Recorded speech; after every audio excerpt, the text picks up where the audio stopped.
Hello, and welcome to the first of the QUT Design Lab's 12 videos based on Wendy Laura Belcher's 2019 book, Writing Your Journal Article in 12 Weeks, A Guide to Academic Publishing Success. That's the second edition, published by the University of Chicago Press. I begin by acknowledging the Turrbal and Yagara peoples as the traditional custodians of the unceded lands in Meanjin, where I'm recording this. And I recognise that these lands and waterways have always been places of teaching, learning, research, creativity, storytelling, and arts. I'm Dr. Abby Winter, writing wellbeing coach, among other things, and I'll be your guide for this 12-week writing journey. The plan is that these videos will give you my summary of the content of the book and sometimes supporting ideas from other sources, and then activities and conversations can happen separately. And I apologise in advance that this first week's video is very long, much longer than any of the others, I promise. I'm what's known as a reflective practitioner following the works of Donald Schoen. I use reflection both in and on my practice. So each week we're going to start our session with a reflective question to think and then have a quick chat about. This week it's an easy one. How do you feel about writing? We all have different feelings about writing, positives and negatives, sometimes about the same piece of writing. And we'll keep unpacking and working on those throughout this 12-week program based on the second edition of Wendy Laura Belcher's Writing Your Journal Article in 12 Weeks. We have a lot to cover this week, but future weeks are a bit easier. This video is all about the groundwork and designing your plan for writing. Wendy Belcher starts by saying that it's important to have positive writing experiences. There'd be no point doing this if it's just a slog and you hate it. Go do something else for a living. The most important positive experience is just to write, which is kind of the point of this program, and in particular for all the work we're covering in week 1. And it doesn't really matter what sort of a writer you are. Sherilyn McKinnon Crowley differentiates us as bashers who work really hard to get the text right the first time, so they don't need to do a lot of revision, and swoopers who just get words on paper and then spend time on revision. Both ways you get there in the end, and both end up taking about the same amount of time. You may also have heard of them as planners or plotters and pantsers. Either you plan out what needs to be done section by section, or you dive in and start writing, then structure it later. Either way, one of the key messages I'm going to keep giving you throughout this program is that there is no inherently right or wrong way to do this. You've just got to mess around a bit and find the ways that work for you right now. Belcher's next key is to read. The more you read in your field, the more attuned you're going to be to its landscape, and the better you're going to understand what's going on. But don't just read for your writing. Read for pleasure as well, because that's one of the tricks to becoming a really good writer. And you don't have to read a lot. A page a day will do it. The third key is to find ways to make your writing social. I often take stuff down to the local cafe, and I know during the first COVID-19 lockdown, cafe noise was a big thing to download because a lot of people missed being with others.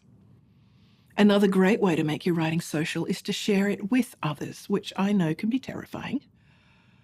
But as this 12 weeks progresses, we'll do lots of safe little bits of sharing your thinking and your writing to get you more used to it, if you don't already do it. So find a person or join or build a community that you're comfortable sharing with. Feel free to reach out to me because I've always got plenty of writing communities happening. Belcher's fourth key to positive writing is to persist despite rejection. It's the author who picks their article back up after the rejection and maybe works on it again and sends it out to somewhere else that gets published. It's not the one who puts it in a drawer and never looks at it again. And her fifth and final key is to do what you love, which she calls pursuing your passion. Find the question that fascinates you and pursue it. Slight detour for a minute, but it'll help you see the point. My PhD, which is in what helps people in higher education cope with large-scale organisational change, came out of that pursuit of passion. I was the change manager for a university-wide data project, and a steering committee member asked me one day what I was doing about change fatigue. Now, I had never heard of the problem of change fatigue, so I went searching in the library because I was young and keen and interested and a reader. And I learned that the solution to change fatigue was change resilience. But that was it. There was no advice at that time on how to build change resilience. So that fascinated me, and I started the PhD to figure out what helped the people in the middle cope.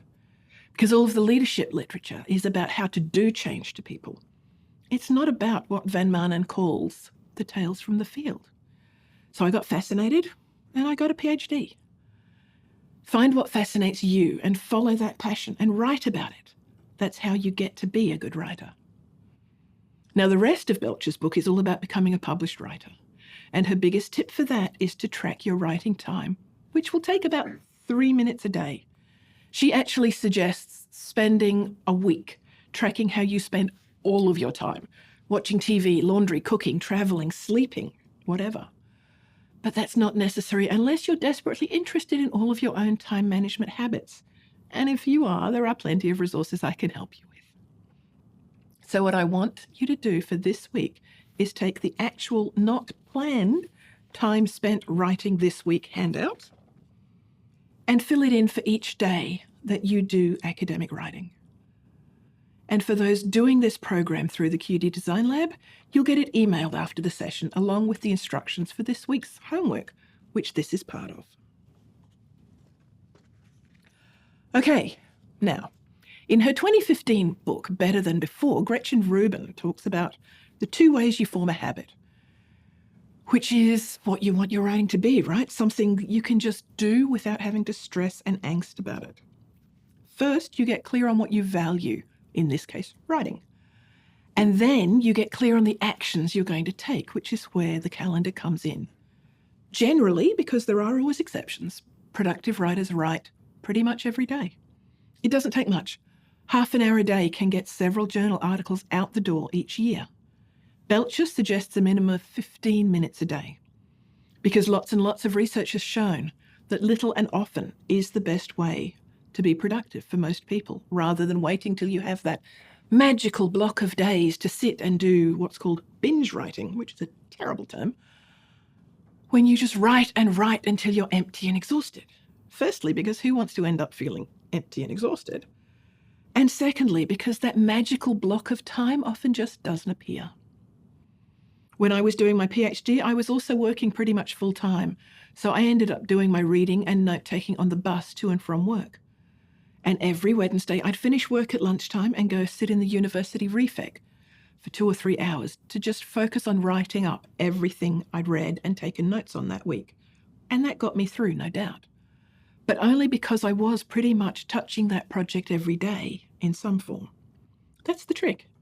Keep the infinitely clever back of your brain working on it by putting something about your writing project into your head every day.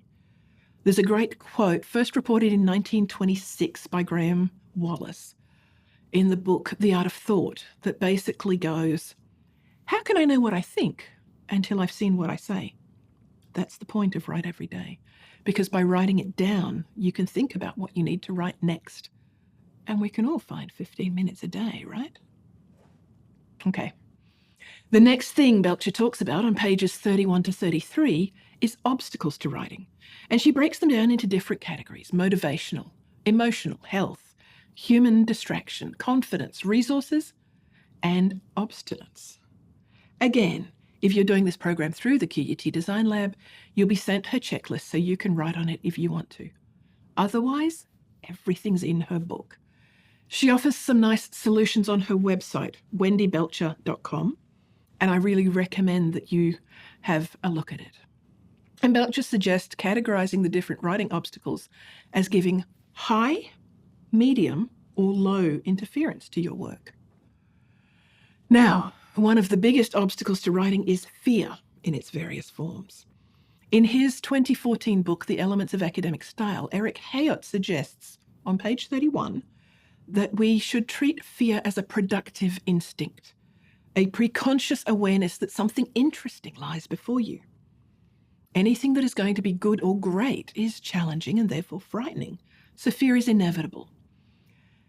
As he says on page 30, your job is to manage that fear, not destroy it. And for those who are sessional academics, Hayot also points out on page 27 that The special appeal of teaching as a form of procrastination stems from three things: its capacity to make us feel knowledgeable and powerful, its virtuous service to others, and the institutional inexorability of its weekly rhythms. Part of the aim of this 12-week program is to help you not let teaching or other activities take over your research and writing time. The next thing Belcher suggests, and this one's going to be a task that you do every week for the next 11 weeks, is to make a detailed weekly plan for writing. And again, she provides a template on page 34, the calendar for planned, not actual, time spent writing this week. But you may prefer to just work in your normal calendar, whatever you prefer. Once you know what you're going to be writing, Belcher suggests that you spend day 4 of this week rereading what you have for this writing project and making a comprehensive list of revision tasks. That's pages 53 to 54. Belcher ends the chapter with a few hints and tips, firstly on setting yourself up administratively for better writing productivity, and then for working with others. She has ideas on setting up your writing space on page 55, and on your referencing software on pages 55 to 57. Another sidebar story. In my second year of university back in 1989, I lost a whole assignment because the computer crashed. So I'm obsessive about saving frequently. I often don't even notice that I've hit Control-S at the end of a sentence, but I know I do it. I'm also really keen on having multiple copies of files, so you've got a copy somewhere else. During my PhD, I used to have a copy on my home computer and its external hard drive, a copy on my work computer, and a copy on a USB that came with me between home and work. So at most, I'd lose whatever I'd done that day. These days, I'd probably just trust cloud storage instead of the USB, but I still want multiple copies of anything crucial. Finally, Belcher closes the chapter with recommendations on how to deal with co-authors. So if you're writing with others, it's worth having a look. She makes a few interesting points. That co-authored articles get more citations, but that in America, women tend to be less likely to gain tenured positions if they've co-authored than male authors do. She suggests smaller rather than larger groups of co-authors and having written agreements on the stuff like author order and who's responsible for what. She points out that in different fields, first or last author will have different meanings. I tend to offer to be last author because I'm not an academic, so it doesn't matter to me so much. But on one article, the last author position was actually the primary author, so I had inadvertently suggested the opposite to what I intended. Finally, don't be afraid to ask questions of your co-authors. Okay, that's all for this week. Brain's most definitely full, right? For those of you in the QUT Design Lab program, you'll get this week's homework as an email, but it's basically to 1, do a bit of quick reading. 2, find an article that we're going to use over the coming weeks. 3, fill in your actual writing time each day. And 4, start thinking about the argument you're going to make. We'll workshop it next week. I look forward to seeing you next time.